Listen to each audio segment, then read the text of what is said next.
Oke, bisa kita mulai ya. Mohon maaf tadi backsoundnya memang eh, terlalu keras ya. Ini nanti bisa saya sesuaikan lagi untuk settingannya.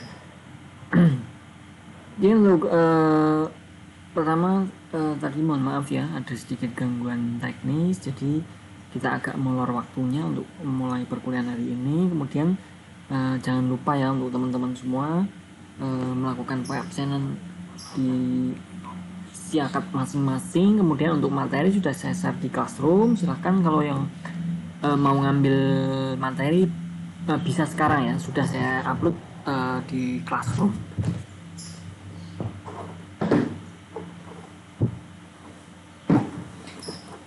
Untuk hari ini kita perkuliahan online seperti biasanya dengan mata kuliah e-business ya. Nanti yang akan kita bahas adalah transaksi e-commerce ya dalam kita ber-e-business. Pertemuan kali ini kita pertemuan ke-13 ya. 13 mungkin untuk besok sudah libur ya. Nah, libur panjang mungkin sampai Senin kita baru masuk. Sebentar ya, suaranya juga masih agak kurang jelas nih, sebentar. Oke, langsung saja ya, karena waktu juga biar lebih cepat kita mulai untuk perkuliahan hari ini. Pembahasan kita adalah transaksi e-commerce dalam e-business ya, mata kuliah e-business pertemuan ke-13.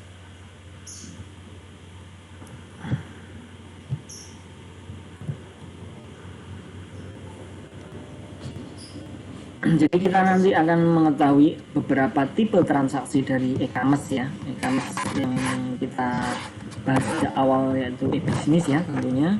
Jadi menggunakan e-commerce karena e-business adalah elektronik ya. Jadi kita menggunakan sebagai wadahnya kita contohkan sebagai e-commerce atau web penjualan kita ya. Ada tipe yang pertama adalah open market, kemudian ada aggregation, kemudian ada integration dan alliance. Ini diambil dari TypeScript untuk pakar dulu ya, pada tahun 1998. Nanti boleh kalian menggunakan referensi lain. Oke, seperti ini open marketnya, kemudian ada alliance-nya, aggregation, integration ya. Nanti akan kita bahas seperti ini. Self-organizing, control, kemudian hierarchical. Nah, keunikan masing-masing komunitas dalam melakukan transaksi komersial tersebut dapat dilihat dari dua perspektif ya. Dari yang lihat di sini ada alliance, aggregation, integration ini. Yang pertama ada dua perspektif tadi ya. Yang pertama ada aspek kontrol. Kontrol ini menggambarkan apakah dalam komunitas tersebut ada satu atau beberapa entitas ya yang memimpin dan mengkontrol terjadinya transaksi bisnis atau tidaknya. Nah, ini perlu kita lihat aspek kontrolnya. Nah, jika ada, maka komunitas tersebut dikatakan memiliki ciri hierarkis ya. Nah, jika tidak, maka komunitas tersebut adalah dianggap sebagai independen atau self-organizing ya di sini ya. Bisa dikatakan berdiri sendiri. Misalkan kalian membuat sebuah e-commerce, kemudian kalian kelola sendiri untuk jual beli tersebut, itu masuk ke dalam kategori self-organizing ya. Nah, jika tidak, berarti nanti ke hierarki ya. Jadi ada self-controlnya, kontrolnya. Nah, kalau yang hierarki ya atau hierarkical ini. Nah, untuk perspektif yang kedua tadi ada aspek ketergantungan proses atau value integrasi. Menggambarkan apakah dalam komunitas yang ada terdapat hubungan ketergantungan entiti yang sangat erat atau tidak. Nah, ini bisa kita lihat juga dari ketergantungan proses ya. Misalkan kalian mempunyai sebuah e-commerce, kemudian dalam berkomunitas kalian terdapat hubungan entitas dengan yang lain untuk yang sangat erat atau tidak. Nah, ini bisa juga kita jadikan sebuah perspektif tadi ya, pengukuran untuk komunitas komersial. Untuk komunitas bisnis elektronik ada yang pertama open market community. Jadi komunitas ini merupakan versi elektronik dari pasar tradisional. Sama seperti kalian misalkan berkomunitas di pasar ya, kalian misalkan membuka sebuah toko elektronik, kemudian di pasar kan tentu biasanya ada komunitasnya seperti tradisional ya. Nah ini versi elektroniknya adalah open market community, di mana para penjual dan pembeli bertemu secara langsung untuk mengadakan transaksi pertukaran barang atau jasa kalau yang tradisional. Jadi versi elektronik dari pasar tradisional, tapi dia bertemu langsung. Nah, kalau kita bahasa anak sekarangnya mungkin bisa dikatakan kopdar ya, kopi darat antara pelaku beberapa e-commerce atau pelaku bisnis, kemudian nanti akan mengadakan transaksi pertukaran barang atau jasa. Ini namanya open market community. Nah di sini ada pembeli, penjual. Nah ini ya, jadi bisa beraneka ragam. Misalkan penjual ini membeli seller, ada buyer, pembeli, ada penjual. Nah yang seperti ini ya kira-kira ya, nanti bisa dikembangkan. Yang kedua ada aggregation community. Pada komunitas ini biasanya sebuah perusahaan berfungsi sebagai pemimpin atau mediator dalam proses transaksi elektronik yang terjadi antara produser dan konsumen atau konsumen bersama, penjual dan pembeli. Jadi aggregation community ini lebih tepatnya seperti pihak ketiganya, yaitu adalah sebuah perusahaan seperti halnya bisnis di e-commerce tadi, di bisnis ya, bukan di e-commerce-nya, tapi dia sebagai memimpin atau mediatornya dalam proses transaksi pada saat penjual dan pembeli. Seperti itu ya, aggregation community seperti ini. Jadi dia sebagai mediator, orang ketiga ya, bukan orang ketiga, tapi pihak ketiga. Dia ada pembeli, ada penjual, ada pembeli, penjual. Nah dia yang menengahi, dia menjembatani transaksi yang akan mereka lakukan agar lebih aman tentunya ya. Nah ini namanya aggregation community. Itu ya, ini paham ya. Kemudian yang ketiga ada value chain community. Kata value chain ini berasal dari kata konsep rantai nilai yang diperkenalkan oleh Michael Porter. Dalam konsep keunggulan kompetitifnya yang terkenal tersebut, competitive advantage-nya, Porter menjelaskan bahwa aktivitas penciptaan suatu produk atau jasa harus melalui suatu urutan proses tertentu. Dikatakan olehnya bahwa sebuah perusahaan akan memiliki keunggulan kompetitif bila manajemen berhasil memiliki rantai proses yang paling efisien, seperti halnya pada komunitas aggregation. Jadi pada saat kita menjadi sebuah pelaku bisnis di e-commerce ya, itu dalam hal untuk menciptakan suatu produk atau jasa itu harus melalui suatu proses ya. Prosesnya tertentu ya, tergantung apa yang kita produksi. Nah dikatakan juga oleh tadi Michael Porter ini, keunggulan kompetitif bila manajemen berhasil memiliki rantai proses yang paling efisien pada saat kita membuat value chain tadi. Nah ini kan untuk proses dalam hal pembuatan produk atau jasanya yang akan kita jual ke penjualnya. Sama seperti halnya di aggregation tadi ya. Di aggregation sendiri dia adalah ada semacam orang pihak ketiga, di sini sama juga ya. Nah, di sini dia ada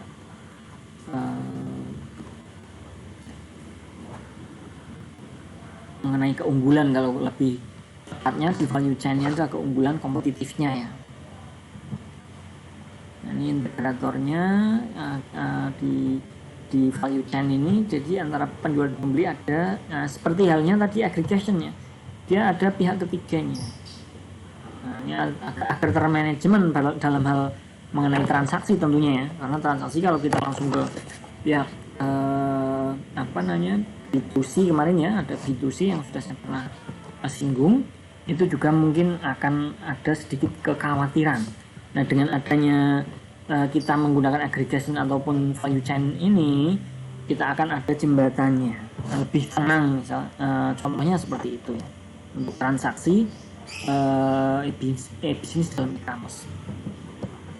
Kemudian yang berikutnya ada alliance community. Nah, yang keempat ya, dari keempat komunitas yang ada, alliance adalah komunitas yang paling liberal dan virtual. Karena apa? Sifatnya yang ingin melakukan segala jenis integrasi perdagangan yang mungkin diadakan dalam cyberspace tanpa menerapkan berbagai jenis peraturan yang mengikat, diistilahkan sebagai value space. Nah, ini yang paling liberal ya, dan virtual karena sifatnya ingin melakukan jenis integrasi perdagangan semuanya ya, hampir semuanya.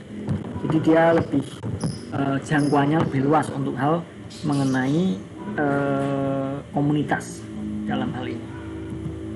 Ini contohnya values, dia sebagai value space, ya, antara penjual dan pembeli seperti itu. Jadi penjual tidak hanya satu produk saja ya, jadi bisa beberapa. Nah, itu bedanya antara dari keempat komunitas tadi. Nanti bisa dipahami kembali ya, atau ditambahkan. Kalian bisa menambahkan materi yang dari alliance community itu penjabarannya seperti apa, silakan ya, ditambahkan sebanyak-banyaknya, tidak apa, untuk menambah pengertian pengetahuan mengenai alliance community dan lain sebagainya dari komunitas yang sudah saya sebutkan tadi. Kemudian ke sistem pembayaran. Dengan sistem pembayaran elektronik online ya, setiap dilakukan transaksi, pedagang dapat melakukan pemeriksaan terhadap keabsahan alat pembayaran yang dipergunakan konsumen sebelum konsumen dapat mengambil barang yang diinginkan. Nah, ini tentu ya, pasti semuanya seperti itu.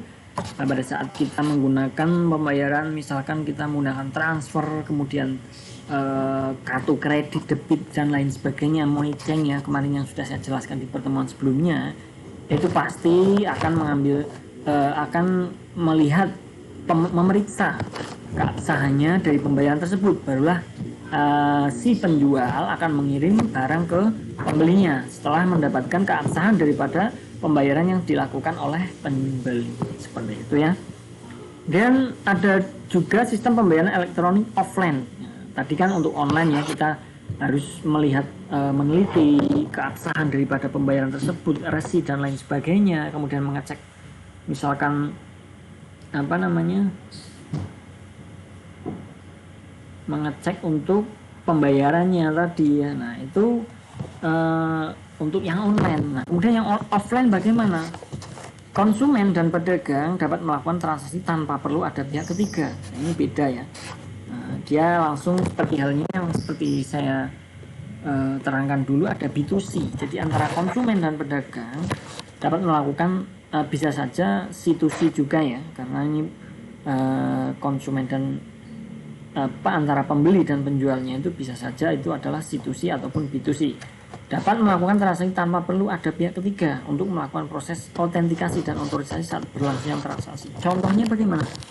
Pada saat kita menjual sebuah produk di suatu e-commerce, kemudian mereka bertransaksi hanya berdua antara pedagang dan pembeli tadi, konsumen dan pedagang, mereka akan mengirimkan resi transfer misalkan ya, ini sebagai contoh saja.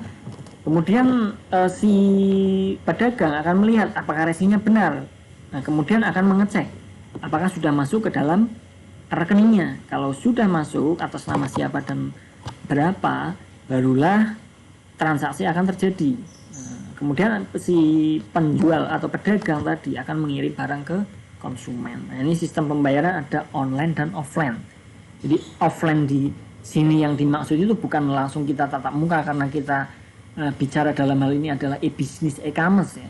Tapi kita beda untuk caranya saja, cara daripada untuk pembayarannya. Nah, kalau untuk online ada pihak ketiga. Kemudian untuk offline adalah kita hanya pedagang dan konsumen. Ini lebih mungkin skala kecil, pedagang kecil ya, bisa, ataupun perusahaan kecil seperti itu. Jadi tidak makan biaya ya, untuk mengefektifkan biayanya seperti itu. Akan lebih murah tentunya karena tidak ada pihak ketiga untuk yang dibayar. Seperti itu ya untuk sistem pembayaran online dan offline. Nanti bisa dipahami kembali, kalau belum paham silahkan konfirmasi atau ditanyakan. Pembayaran dengan menggunakan media elektronik merupakan sebuah masalah yang belum tuntas. Itu pada zaman-zaman awalnya atau bahkan sekarang mungkin masih ada saja ya yang bermasalah. Ada berbagai solusi yang ditawarkan untuk mengatasi masalah electronic payment. E-payment ya sudah saya jelaskan pada awal. Antara lain kita lihat standar SET. Nah, SET ini dari yang Singapura kemarin ya sudah saya jelaskan. Kemudian ada Mondex juga.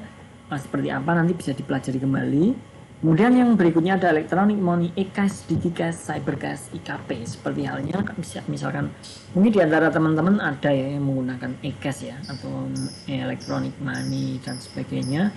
Nah itu sebenarnya adalah salah satu untuk solusi. Karena kita tidak harus mengirim uang transfer secara ke ATM ataupun ke merchant yang lain pembayarannya, kita langsung pada saat kita menggunakan e-cash kita langsung dengan mudah untuk pembayarannya. Ini salah satu untuk mengatasi masalah pembayaran media elektronik. Kemudian yang berikutnya ada virtual wallet, free electronic purse. Ini virtual wallet juga sudah banyak ya di lingkungan kita. Credit and debit on the internet virtual seperti halnya di kartu kredit. Internet banking juga grup yang terlibat di dalamnya ya. Ada OFX dimotori oleh ada Check Free Corporation Institute, Microsoft beserta institusi finansial lainnya. Nah, seperti halnya sekarang ada M-banking ya, ada internet banking itu kita juga salah satu solusi ya agar pembayaran lebih cepat. Nanti pada saat kita mentransfer transaksi tersebut ya dengan nominal sekian misalkan kemudian akan dikirim ke bukti sebagai bukti keabsahan tadi ya, tapi kita hanya berlaku misalkan kalau tergantung ya kita online atau offline versinya nanti akan diotorisasi ya, kita lihat apakah sudah masuk untuk pembayarannya barulah nanti barang akan dikirim. Yang berikutnya stock and trading. Nah, stock and trading ini bisa kita pelajari nanti atau nanti untuk yang belum saya jelaskan silahkan ya ditambahkan biar lebih komplit untuk catatan kalian. Siapa tahu nanti saya berikan untuk soal mengenai hal itu. Ada smart card, introduction, clip, issue beserta seluruh bagian partnya, ada Java card, open card framework seperti itu. Ada kartu pintar ya, kartu cerdas untuk penyimpanan uang atau untuk pembayaran itu banyak ya sekarang ya, tidak hanya satu saja, silahkan nanti bisa ditambahkan sebagai PR kalian. Ada regulatory issue, kemudian internet economic, digital money, internet payment protocol, e-pulse protocol, micro payment sudah saya jelaskan kemarin juga ya. Kemudian electronic check, FST, ya, electronic check project, kemudian limitation of traditional payment instrument. Nah ini dari beberapa pembayaran untuk media elektronik ya, solusinya ini silakan ditambahkan nanti. Nah, mungkin bisa saja atau buat tugas saja ya, nanti saya konfirmasi nanti pagi ya. Ini ditambahkan semua untuk pengertian penjabarannya dari poin-poin yang di sini ya untuk mengatasi masalah dari pembayaran media elektronik ini silahkan dijabarkan. Nah ini ya sampai three party payment di sini ada banyak sekali ya. Silahkan ditambahkan paling tidak antara deskripsinya, deskripsi pengertian dan contohnya ya. Nah ini buat ya lebih enaknya ini buat tugas saja ya. Jadi di beberapa poin di sini dari standar set di sini sampai three party payment system ini buat tugas minimal pengertian dan contohnya. Jadi ada penjabaran ya semua poin-poin di sini ya. Silakan nanti bisa dibuat ya, nanti dikumpulkan pada saat menjelang UAS atau pertemuan terakhir mungkin akan saya minta ya. Ini akan saya buatkan folder di Classroom untuk pengumpulan tugas solusi untuk pembayaran media elektronik ini. Seperti itu ya. Jadi tolong untuk yang mungkin sudah tidak menyimak lagi, itu bisa teman-temannya dikasih tahu ya, ada sebuah tugas mengenai beberapa poin dalam mengatasi electronic payment itu dijabarkan satu persatu dari beberapa poin tersebut. Nanti dikumpulkan pada saat menjelang UTS atau pertemuan terakhir, menjelang UAS ya maaf, atau pertemuan terakhir akan saya minta dikumpulkan di classroom. Saya buatkan folder khususnya seperti itu ya. Oke, saya rasa cukup untuk hari ini. Terima kasih ya. Mungkin ada yang mau dipertanyakan, saya berikan waktu sedikit ya. Nah, kalau masih ada yang ditanyakan silahkan sebelum saya akhiri untuk pertemuan hari ini.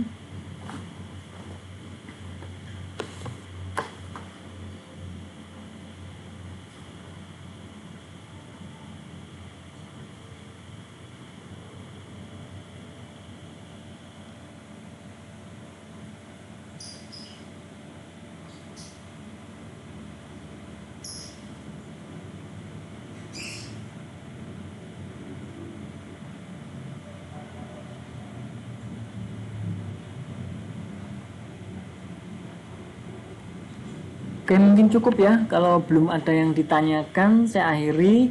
Nanti misalkan ada pertanyaan lagi di belakang, silahkan dipertanyakan ke saya, tidak apa-apa, atau di kolom komentar di YouTube-nya ya. Silahkan mengenai transaksi e-commerce dalam e-business ya.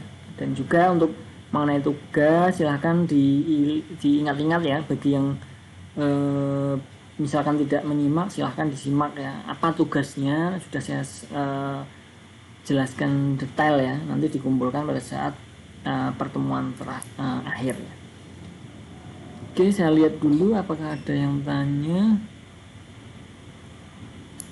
Oke, untuk tugas boleh ya, saya share juga mengenai tugas tadi biar tidak lupa ya. Nanti akan saya share di grupnya ya. Oke, ada yang ditanyakan lagi mungkin silahkan.